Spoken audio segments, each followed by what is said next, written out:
Mhuri yeZimbabwe, kusangana zvekare kwatiri kuita pano paZim News Live YTS. Pano panokupai ma-updates ezvo zviri kuitika munyika yedu munyika yeZimbabwe. Saka uchangotanga kuona mavideos edu, ndokurudzira kuti ubva wasubscribe to this channel pamwechete nekulike. Kana ukagara wakazviita, aiwa, chibva kupedza masports nekutena on the bell icon. Tirambochiona ma-updates atinokupa pano paZim News Live. Aiwa, mhuri yeZimbabwe, vanhu vachema-chema, vane muzvipatara vakomberana vachiti aiwa, ZANU-PF neparliament inogokwanisa seiko kutenga mota nekupa ma-MP mukana wekuti vaine maspouses avo mumahotera, asi ivo vachitadza kupa chipatara chikuru chemunyika cheimpilo magetsi chaiwo kuti maoperations aramba achiendera mberi. Aiwa, mhuri yeZimbabwe, inyaya yanetsa vanhu vazhinji, inyaya yashungurudza.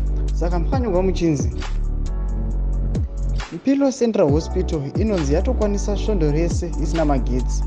Nokuda kwekunetsa pane chimwe chiteshi chinopa magetsi kune chipatara ichi nedzimwe nzvimbo dzakatenderedza.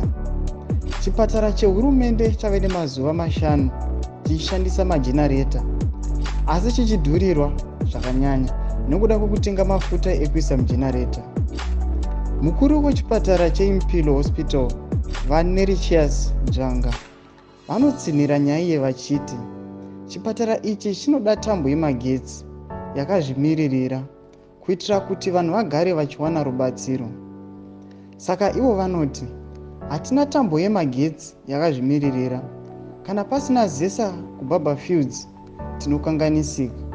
Tine majenareta edu ekumirira kuti tisundidzire maoperations edu, asi izvi zvinouya nemubhadharo wakakura, vanodaro vaDzvanga. Saka iyi ndo nyaya iri kureiziwa nemukuru weMpilo Central Hospital kuti aiwa, Mpilo Central Hospital chipatara chikuru muZimbabwe, chipatara chekuti ninge chine maoperations anenge akawanda zvokuti upenyu hwevanhu vazhinji unenge huri pacritical. Asi zvakadaro chipatara ichi hachisi kwanisa kuwana supply yakakwana yemagetsi kubva kuzesa, uye vanhu vezesa vari kubvunzwa pamusoro penyaya iyi, asi vari kupa mhinduro isiri kuvagutsa. Saka mhuri yeZimbabwe, ndomukana akawandokupai kuti mutipe kufunga kwenyu pamusoro penyaya iyi, kupfurikidza nekupinda mucomment section motipa view yenyu kuti munoti kudii pamusoro penyaya iyi. Saka musakanganwa kusubscribe to this channel wachite nekulike nekutena on the bell icon, nekuti kuita zvese zvimahara kuitira kuti murambe muchiwana ma-updates atinokupai pano paZim News Live YTS. Zvina mhuri yeZimbabwe, tosangana video rinotevera.